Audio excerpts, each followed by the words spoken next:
সীমান্তবর্তী চাঁপাইনবাবগঞ্জে হু হু করে বাড়ছে করোনা সংক্রমণ। একদিনে শনাক্ত শতকরা ৫৯ ভাগ। জেলা বিচ্ছিন্ন করে লকডাউন। স্বাভাবিক রূপে দেশের যোগাযোগ ব্যবস্থা। ঘূর্ণিঝড় ইয়াসের প্রভাবে বিভিন্ন স্থানে গুড়ি গুড়ি বৃষ্টি, কাটেনি ভ্যাপসা গরম। দুর্যোগ প্রকট হবে না আশা প্রতিমন্ত্রীর। উপকূলে দুর্বল বেড়িবাঁধ বাড়াচ্ছে শঙ্কা। বড়পুকুরিয়া দুর্নীতি মামলায় বেগম জিয়া সহ ৯ আসামির বিরুদ্ধে অপরাধের প্রাথমিক উপাদান রয়েছে। হাইকোর্টের পর্যবেক্ষণ। ৬ মাসের মধ্যে মামলা নিষ্পত্তির নির্দেশ। এবং ভারতে ভয়াবহ করোনা পরিস্থিতির কারণে বাংলাদেশিদের হজের অনুমোদন নিয়ে শঙ্কা। এখনো সৌদি বার্তা পায়নি ধর্ম মন্ত্রণালয়। আবারও টাকা ফেরতের আশ্বাস হাবের।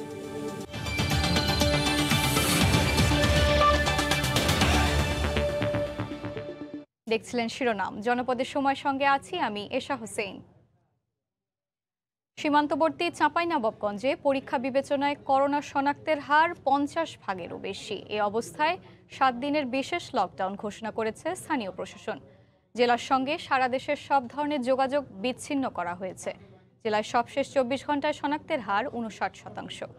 সীমান্তের সংক্রমণ হঠাৎ এত বাড়ার কারণ ভারতীয় ভ্যারিয়েন্ট হতে পারে বলে শঙ্কা জানিয়েছেন বিশেষজ্ঞরা। সোনা মসজিদ স্থলবন্দর দিয়ে ভারত থেকে প্রতিদিন ফিরছেন বাংলাদেশি নাগরিকরা। পাশাপাশি পণ্যবাহী অনেক পরিবহন ভারত থেকে এসে চালক সহকারীরা অবস্থান করছেন বন্দর এলাকায়। স্বাস্থ্যবিধি না মেনেই তারা মিশে যাচ্ছেন স্থানীয় জনপদে। গেল এক সপ্তাহে চাঁপাইনবাবগঞ্জে যত করোনা পরীক্ষা হয়েছে তার অর্ধেকের বেশি শনাক্ত হয়েছে। গড়ে সারা দেশের তুলনায় এ হার ৫ গুণ বেশি। করোনার যে স্বাস্থ্যবিধি এটা মেনটেন না করার জন্য এই করোনার এই সংক্রমণের হারটা বেড়ে গেছে। সীমান্ত এলাকা হওয়ায় ভারতীয় ভেরিয়েন্ট ছড়িয়ে পড়ার আশঙ্কা করছেন বিশেষজ্ঞরা। ভারত থেকে তারা এই ভারতীয় স্ট্রেন নিয়ে ঢুকেছে এবং আমরা জানি যে ভারতীয় স্ট্রেনের সংক্রমণশীলতা বেশি। সেটির কারণে আমার ধারণা যে সীমান্তে এই ধরনের ব্যাপক আকারে এটা ছড়িয়ে পড়ছে। এখন এটাও খুবই উদ্বেগের বিষয়। একসময় সীমান্তবর্তী এই জেলার লোকগুলো যখন শহরে আসবে, ঢাকায় আসবে, তারা এই রোগটি নিয়ে আসবে এবং ছড়াবে। এ অবস্থায় জেলা প্রশাসনের উদ্বেগ করোনার ভারতীয় ধরন ছড়িয়ে পড়তে পারে এলাকাটিতে। গেল এক সপ্তাহে চাঁপাইনবাবগঞ্জে যত করোনা পরীক্ষা হয়েছে তার অর্ধেকের বেশি শনাক্ত হয়েছে গড়ে। সারা দেশের তুলনায় এ হার ৫ গুণ বেশি। অবস্থা বিবেচনায় সোমবার দুপুরে জেলায় ৭ দিনের বিশেষ লকডাউন ঘোষণা করে প্রশাসন। সেই সঙ্গে চাঁপাইনবাবগঞ্জের সঙ্গে সারা দেশের যোগাযোগ বিচ্ছিন্ন করার কথাও জানানো হয়। রাত ১২টা থেকে ৩০শে মে পর্যন্ত আমরা এই জেলায় সর্বাত্মক লকডাউন ঘোষণা করছি। জরুরি পরিষেবা ছাড়া 3 হুইলার, মোটরসাইকেল, বাস, ট্রাক সবকিছু বন্ধ থাকবে। শুধুমাত্র প্রয়োজনীয় পণ্য চলাচল করতে পারবে। সচেতনতার অভাবে করোনা দ্রুত ছড়িয়ে পড়ছে মন্তব্য করে লকডাউন আরো কঠোর করার হুঁশিয়ারি দেন পুলিশ সুপার। কোনো গাড়ি দাঁড়িয়াপুর দিয়ে আমাদের জেলায় প্রবেশ করতে পারবে না। শুধুমাত্র এক্সেপশন থাকবে মেডিকেল ডক্টরস, স্বাস্থ্যকর্মী, সংবাদপত্রকর্মী বা মিডিয়ার লোকজন। এছাড়া আর সবাইকে যারা চাকরি করে, ব্যাংকে চাকরি করেন বা অন্যান্য যে কোনো চাকরি করেন, জেলার ভেতরে থাকতে হবে তাকে। চাঁপাইনবাবগঞ্জের ২৫০ শয্যার হাসপাতালের করোনা ওয়ার্ডে ১৯ জন রোগী চিকিৎসা নিচ্ছেন। জেলায় এ পর্যন্ত মোট ১২৭৫ জনের দেহে ভাইরাসটি শনাক্ত হয়েছে। ১০০০ জন সুস্থ হয়ে বাড়ি ফিরে গেছেন এবং মারা গেছেন ২৫ জন। রাকিবুল হাসান, সময় সংবাদ, চাঁপাইনবাবগঞ্জ। এদিকে ১.৫ মাসেরও বেশি সময় বন্ধ থাকার পর সারা দেশের যোগাযোগ ব্যবস্থা স্বাভাবিক রূপে ফিরেছে।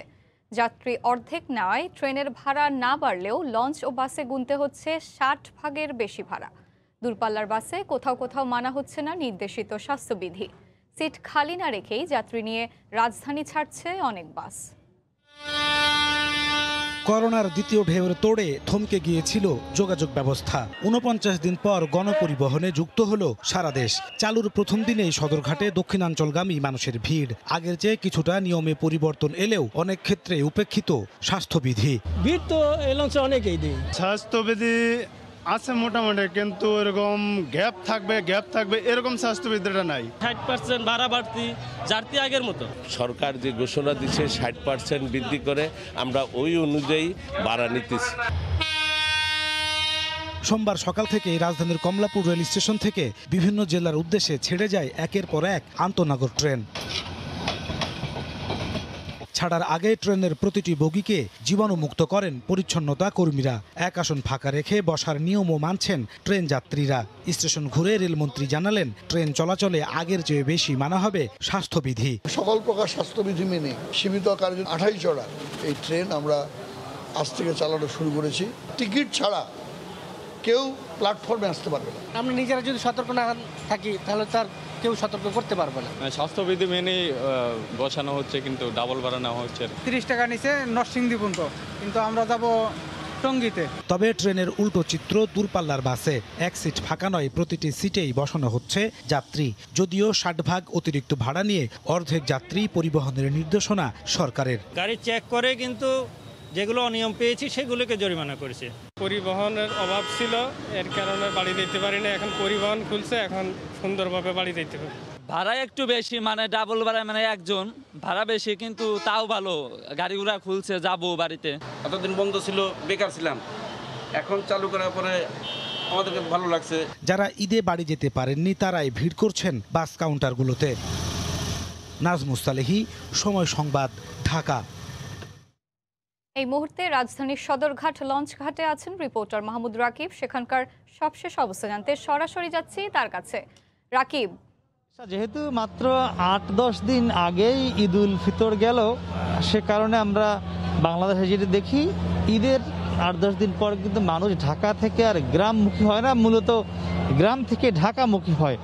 সে কারণেই এই সদরঘাটে কিন্তু যাত্রী সংখ্যা বা যাত্রী চাপ খুবই কম।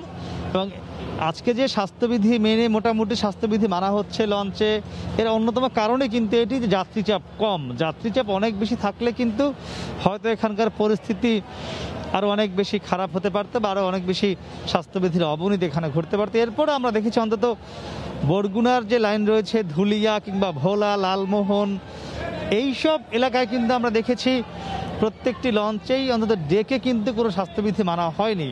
এই কয়েকটি এলাকার রুটে যেহেতু লঞ্চ কম, যাত্রী সংখ্যা বেশি, সে কারণে এখানে বিকেল থেকে আমরা দেখেছি প্রতিটি লঞ্চেই অর্ধেক যাত্রী নেবার কথা থাকলেও ডেকে কিন্তু আমরা মোটামুটি স্বাভাবিক বা সাধারণ সময় যেসব যাত্রী নেওয়া হয় তেমন যাত্রী ছিল। তবে সেটি উপচে পড়া ভিড় বা গাদাগাদি বলা যাবে না, যা অর্ধেক যাত্রী নেবার নিয়মটি সেখানে পরিপালন হয়নি।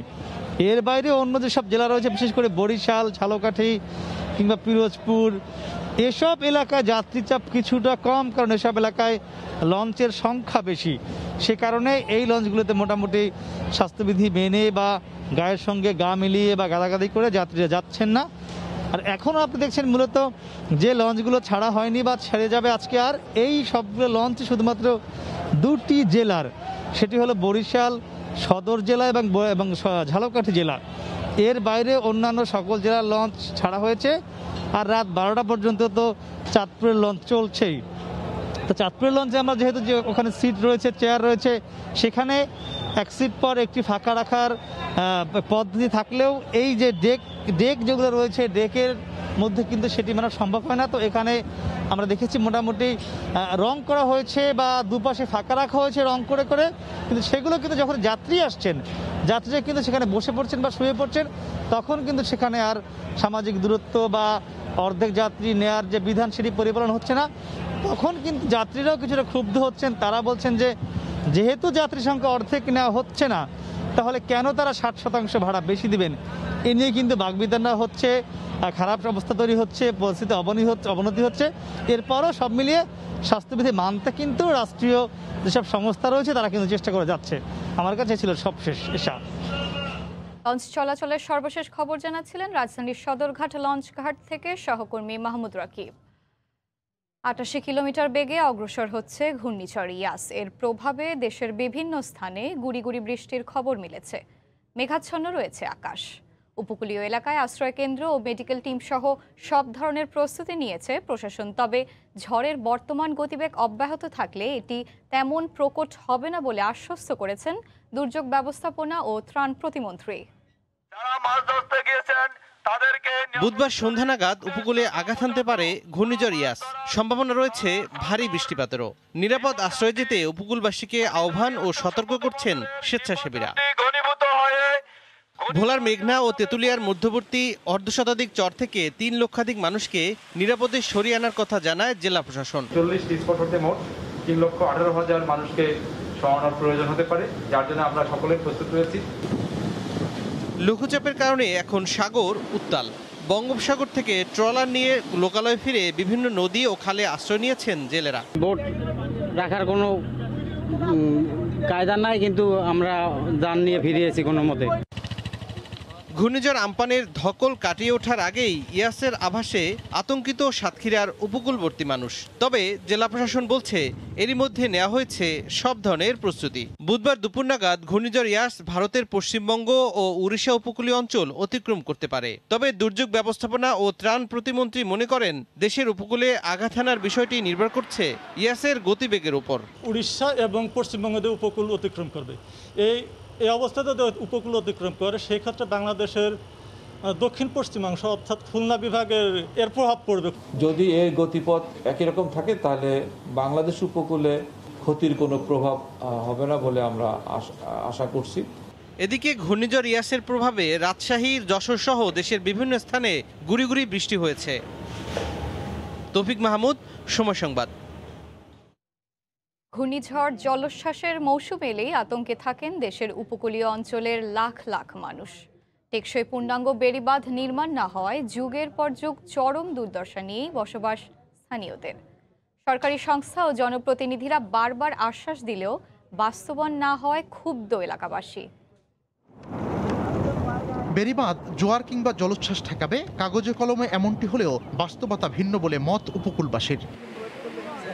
প্রাকৃতিক দুর্যোগের মৌসুম এলেই সম্পদ ও প্রাণহানির আতঙ্ক দেখা দেয় উপকূল জুড়ে। পানি উন্নয়ন বোর্ডের বাঁধ মাত্র 13 ফুট উচ্চতার জলোচ্ছ্বাস ঠেকাতে সক্ষম, অথচ বিভিন্ন সময় এর চেয়ে বেশি উচ্চতার পানি প্রবাহ হয়। তার উপর দুর্বল ভিত্তি তো রয়েছেই। যখন জোয়ার আসে তখন এর উপর দিয়ে পানিও যায়, মাঝে মাঝে পানি যখন বৃদ্ধি হয়েছে ছেলেপিলি নিয়ে আমার আতঙ্ক থেকে। স্থানীয়দের অভিযোগ, সিডর, আইলা, নার্গিস, আমপানের আকস্মিক হানায় সাময়িকভাবে নয় বরং দীর্ঘদিন ধরে ভুক্তভোগী এই জনপদের মানুষ। ভাঙা বাঁধ দিয়ে লবণাক্ত পানি ঢুকে ফসল ও মাছ চাষেও ব্যাপক ক্ষতি হয়। এর প্রভাবে বেকারত্ব, খাদ্য সংকট, স্বাস্থ্যহানির প্রকোপ থাকে যুগের পর যুগ। গোড়াটা একটু পূরণ করতে যাবে না, দিয়ে আবার এই আগামী বছর আস্তে আস্তে আবার যাতে। প্রতি বছর আমরা এই হুমকির সম্মুখীন থাকি অব্দ রাস্তায়। মানে একদম নিয়ে চলে গেছে, এখন সে জায়গাও আমার দ্বারা পূরণ করা সম্ভব না। দুর্যোগ ঘনিয়ে এলে তাৎক্ষণিক বিভিন্ন পদক্ষেপ নেয় স্থানীয় কর্তৃপক্ষ। এমন উদ্যোগকে সমাধান মনে করছেন না এলাকাবাসী। তাদের মতে টেকসই ও স্থায়ী বাঁধ নির্মাণের বিকল্প নেই এই জনপদে। বিভিন্ন সরঞ্জামাদি ইতিমধ্যেই পানি উন্নয়ন বোর্ডকে নিয়ে যাওয়ার জন্য নির্দেশনা দেওয়া হয়েছে। আমাদের বিভিন্ন ডিপার্টমেন্ট তারা সকলে প্রস্তুত রয়েছে, স্বাস্থ্য বিভাগ সহ। বৃহত্তর খুলনায় 41টি পোল্ডারে 1821 কিলোমিটার বাঁধ রয়েছে। এর মধ্যে কম বেশি ক্ষতিগ্রস্ত 175 কিলোমিটার। বারবার মেরামত করেও ঠেকানো যাচ্ছে না ভাঙন। বৃহত্তর বরিশালেও ক্ষতিগ্রস্ত বেড়িবাঁধ রয়েছে 76 কিলোমিটার, যা সংস্কার চলছে। মিজানুর রহমান খবির, সময় সংবাদ। বড়পুকুরিয়া কয়লা খনি দুর্নীতি মামলায় বিএনপি চেয়ারপারসন বেগম খালেদা জিয়া সহ 9 আসামির বিরুদ্ধে অপরাধের প্রাথমিক উপাদান রয়েছে বলে পর্যবেক্ষণ দিয়েছেন হাইকোর্ট। একই সঙ্গে 6 মাসের মধ্যে মামলা নিষ্পত্তির জন্য নিম্ন আদালতকে নির্দেশ দেওয়া হয়েছে। জীবদ্দশায় বড়পুকুরিয়া মামলা স্থগিত চেয়ে যে আবেদন করেছিলেন সাবেক ডাক ও টেলিযোগাযোগ মন্ত্রী আমিনুল হক মারা যাওয়ার 2 বছর পর সেই মামলার রায় প্রকাশ করেছেন হাইকোর্ট। এ রায়ে হাইকোর্ট তার পর্যবেক্ষণে বলেছেন, যে কোনো মামলা পুনঃতদন্তের এখতিয়ার আছে দুদকের। মামলাটি বর্তমানে ঢাকার 2 নম্বর বিশেষ জজ আদালতে বিচারাধীন রয়েছে। অপেক্ষায় আছেন অভিযোগ গঠনের। সাবেক মন্ত্রী আমিনুল হকের নাম বাদ যাবে মৃত্যুর কারণে। খালেদা জিয়া সহ বাকি 9 জনের বিচার চলবে। আদালত তার পর্যবেক্ষণে আরও বলেন, খালেদা জিয়া সহ অন্য আসামিদের বিরুদ্ধে এই মামলার প্রাথমিক তথ্যপত্র প্রমাণিত। তবে কার দায় কতটুকু তা 6 মাসের মধ্যে নির্ধারণ করে মামলা নিষ্পত্তির নির্দেশ দেওয়া হয়েছে নিম্ন আদালতকে। অপরাধীর যেহেতু প্রাথমিক তথ্যপত্র উপাদান আছে, অপরাধীর গুরুত্ব কার কতটুকু সেটা সাক্ষ্য প্রমাণের ভিত্তিতে নির্ধারিত হবে। সেজন্য বিচারিক আদালতকে আগামী 6 মাসের মধ্যে মামলাটি নিষ্পত্তির জন্য একটি নির্দেশনা দিয়েছে। দিনাজপুরের বড়পুকুরিয়া কয়লা খনি থেকে কয়লা ময়লা উত্তোলন ব্যবস্থাপনা ও রক্ষণাবেক্ষণে ঠিকাদার নিয়োগে অনিয়ম এবং রাষ্ট্রের 158 কোটি 71 লাখ টাকা ক্ষতি ও আত্মসাতের অভিযোগে 2008 সালে শাহবাগ থানায় এ মামলাটি করে দুদক, যার আসামি করা হয় বেগম খালেদা জিয়া ও তার সরকারের মন্ত্রীদের। আফজাল হোসেন, সময় সংবাদ, ঢাকা। 15,000 সৌদি নাগরিকের পাশাপাশি কঠোর স্বাস্থ্যবিধি মেনে এবার 45,000 বিদেশি মুসল্লি হজ পালন করতে পারবেন। তবে ভারতে করোনা পরিস্থিতি অবনতির কারণে প্রতিবেশী বাংলাদেশিদের হজের অনুমোদন নিয়ে শঙ্কা প্রকাশ করেছেন ধর্ম প্রতিমন্ত্রী। এদিকে নিবন্ধন বাতিল করলে টাকা ফেরত দেওয়া হবে বলে জানিয়েছে হাব। করোনার কারণে বিশ্বের অন্যান্য দেশের মতো গেল বছরও হজে অংশ নিতে পারেনি বাংলাদেশিরা। তবে এবছর 2 ডোজ টিকা দেওয়ার শর্তে সৌদি সরকার বিদেশিদের হজে অংশগ্রহণের অনুমতি দেয় আশায় বুক বাঁধেন গমেনচ্ছুরা। 15,000 সৌদি নাগরিক ও 45,000 বিদেশি মুসল্লি এবার সীমিত আকারে হজে অংশ নিতে পারবেন। তবে বাংলাদেশিরা এই সুযোগ পাবেন কিনা সে ব্যাপারে এখনো নিশ্চিত নয় ধর্ম মন্ত্রণালয়। সৌদি স্বাস্থ্য মন্ত্রণালয় বলছে বহির্বিশ্ব থেকে হাজি নেবে 18 থেকে 60 বছর বয়স, এর মধ্যে। তো ফাইনাল আমি ওরা স্বাস্থ্য মন্ত্রণালয় সুপারিশ করছে, ওদের হজ মন্ত্রণালয় এই পর্যন্ত শেষ। বাংলাদেশের নিরিখে তাও জানি না। ভারতে করোনা পরিস্থিতির অবনতি হওয়ায় প্রতিবেশী বাংলাদেশের মুসল্লিরা হজ পালনের অনুমতি পাবে কিনা তা নিয়ে শঙ্কা প্রকাশ করেছেন ধর্ম প্রতিমন্ত্রী। এদের প্রজ্ঞাপন যদি সেই দেশে দিয়ে দেয়, সেই দেশের জন্য আমাদের দেশের জন্য কি করতে হবে না হবে এমন কোনো সিদ্ধান্ত সে জায়গায় নেই। 60,000 হাতি নেই আর যতজনই হাতি নেই, সেটার ভিতরে লোকাল ওখানে 15,000 তারা নেবে, 35,000 সারা বিশ্বের থেকে নেবে। সেই জায়গায় বাংলাদেশ আদৌ সংযুক্ত হতে পারবে কি পারবে না সেটা তো আমরা জানি না। আমাদের পাশে হলো ভারত, সেখানে কোভিডের অবস্থা খারাপ। এই অবস্থায় হজ পালনের অনুমতি না পেলে যারা নিবন্ধন বাতিল করবেন তাদের টাকা ফেরত দেওয়া হবে বলে জানিয়েছেন হাব সভাপতি। যে সংখ্যার হজ যাত্রী প্রেরণের জন্য আমাদেরকে আহ্বান করবেন, আমাদের সেই সংখ্যা হজযাত্রী প্রেরণেরই প্রস্তুতি আছে। যারা নিবন্ধিত আছেন তাদের সিরিয়ালের ক্রমানুসারে তাদের অগ্রাধিকার থাকবে। কেউ যদি তার নিবন্ধন বাতিল করেন তিনি টাকা ফেরত নিতে পারেন এবং এ বিষয়ে এখনো কোনো বাধা নাই। গত বছর 67,000 মুসল্লি হজ পালনের জন্য টাকা জমা দিয়ে চূড়ান্তভাবে নিবন্ধন করলেও পরে টাকা ফেরত নেন 6,000 জন। হাজিরা শিউলি, সময় সংবাদ, ঢাকা। ভোগান্তি যেন পিছু ছাড়ছে না সৌদি আরব গমনেচ্ছুদের। সকাল থেকেই তীব্র গরম আর করোনা ভীতি উপেক্ষা করে সাউদিয়া এয়ারলাইন্সের টিকিটের জন্য গাদাগাদি করে লাইনে দাঁড়াতে হয় প্রবাসীদের। সাউদিয়া এয়ারলাইন্সের কারাওয়ান বাজার অফিসের সামনে শত শত প্রবাসীদের ভিড়। তীব্র গরমের মধ্যেই লম্বা লাইনে দাঁড়িয়ে সোমবার সকাল থেকে টিকিটের অপেক্ষায় থাকতে হয় তাদের। কাঙ্ক্ষিত টিকিট পাওয়ার পর স্বস্তি প্রকাশ করলেও দীর্ঘ ভোগান্তির জন্য ক্ষোভ ছিল কারো কারো কণ্ঠে। একদিন আগে যদি আমাদের এটা ওপে হয়ে যায় তাহলে আমাদের জন্য সুবিধা হয়। গতদিন রাত্রে ছিল 12:40 বুকিং এর জন্য, হোটেল বুকিং এর জন্য মিস হয়ে গেছে। সব প্রস্তুতি সম্পন্ন, এখন বুকিং দেবো, হোটেল বুকিং দেবো, বাস চলে যাবো এয়ারপোর্টে। সেই টাইমে নেই, এই রোদের মধ্যে দাঁড়ায় আছে। সৌদি সরকার নির্ধারিত হলিডে হোটেলে বুকিং দিয়ে করোনা পরীক্ষার রিপোর্ট পেয়ে নিশ্চিত করা হচ্ছে টিকিট। অনেকে আবার অনিশ্চয়তার শঙ্কায় ভিড় করেন তথ্য নিতে। কেউ আবার দ্রুত কাজ শেষ করতে বাড়তি টাকা দাবি করার অভিযোগ তোলেন। এখানে অনেক দুর্নীতি চলতেছে। যে একজন আনসার সদস্য আমারে কইছে যে এই লাইনে খাড়াইয়া কি করবেন, 4,000 টাকা দেন, কাজটা কইরা দিয়া দেন। হলিডে হোটেল বুকিং করতে আপনার নেটে যা শুনতেছি, মানুষের মুখে যা শুনতেছি, 54,000 55,000 এরকম লাগতেছে জেদ্দার জন্য। এয়ারপোর্টে গেলে বলে এখানে আসতে, এখানে বলে এয়ারপোর্টে যেতে। আমরা সবাই পেরেশানিতে পড়তেছি, কিন্তু কাজ হচ্ছে না। এদিকে হোটেল বুকিং এর ক্ষেত্রে সঠিক তথ্যের অভাবে বিমানবন্দরে গিয়েও ভোগান্তি পোহাতে হয় যাত্রীদের। 3 দিন যাবত হোটেল সোনারগাঁওতে গিয়ে সিরিয়াল দিয়ে ফিরে চলে আসছি, হোটেল বুকিং দিতে পারি নাই। এখন আবার ওনারা নতুন করে এখানে হোটেল বুকিং এর কথা বলে নিয়ে আসছে। আজকে যদি না যেতে পারি তাহলে আমাদের ভিসা ক্যান্সেল হয়ে যাবে, আমি আর যেতে পারবো না। কালকে ওখানে গেছি বলতে আছে আজকে ফ্লাইট হলে যেদিন ফ্লাইট ওই দিনে দিতে হবে। সকালে গেছি সরাসরি এয়ারপোর্ট চলে যান। আগামী 29 মে সৌদি আরবে নিয়মিত ফ্লাইট পরিচালনা করবে বলে জানিয়েছে বিমান বাংলাদেশ এয়ারলাইন্স। সানবীর রূপল, সময় সংবাদ, ঢাকা। জনপদের সময় আরও থাকছে। সিরিজ জেতার মিশনে লঙ্কানদের বিপক্ষে কাল মাঠে নামবে বাংলাদেশ। অপরিবর্তিত একাদশ রাখতে যাচ্ছে টাইগাররা। সমতায় ফিরতে মরিয়া শ্রীলঙ্কা। চীনের কাছ থেকে উপহার হিসেবে পাওয়া 5 লাখ ডোজ টিকা দেওয়া হবে মেডিকেল ও নার্সিং কলেজ শিক্ষার্থীদের। কোভিড চিকিৎসায় ইন্টার্ন চিকিৎসক ও নার্স সংকট মেটাতে তাদের সুরক্ষার কথাও ভাবছে স্বাস্থ্য অধিদপ্তর। মুজাহিদ শুভর রিপোর্ট। চলতি মাসের 12 মে ঢাকায় পৌঁছায় চীনের সিনোফার্মের 5 লাখ ডোজ টিকা। স্বাস্থ্য অধিদপ্তর জানিয়েছে 25 মে থেকে এই টিকা দেয়া হবে মেডিকেল ও নার্সিং কলেজের শিক্ষার্থীদের। প্রথমে ঢাকা মেডিকেল কলেজ সহ ঢাকার 4টি কলেজের শিক্ষার্থীদের দেয়া হবে সিনোফার্মের টিকা। এরপর পর্যায়ক্রমে ঢাকার বাইরে 33টি সরকারি মেডিকেল কলেজের শিক্ষার্থীরা ভ্যাকসিন পাবেন। গত 1 বছরে আমরা MBBS পরীক্ষাগুলো সময় মতন সব জায়গায় নিতে পারিনি, যার ফলে আমাদের ইন্টার্ন চিকিৎসকদের একটা বড় সংকট রয়ে গেছে।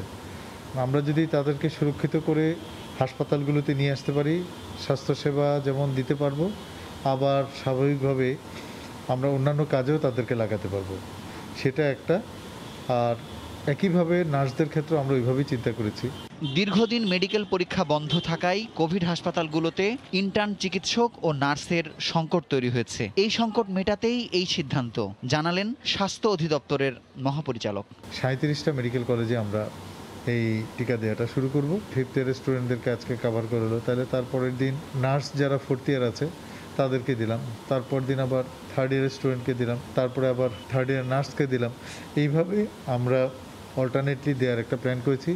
আর কোনো কেন্দ্র যদি একসাথে 2টা গ্রুপকে দিতে পারে তারা দেবে। আপাতত বেসরকারি মেডিকেল কলেজের শিক্ষার্থীরা টিকা পাচ্ছেন না, তবে কলেজ প্রধানরা স্বাস্থ্য অধিদপ্তরের সঙ্গে যোগাযোগ করলে যাচাই বাছাইয়ের পর টিকা প্রাপ্তির ব্যবস্থা করতে পারেন।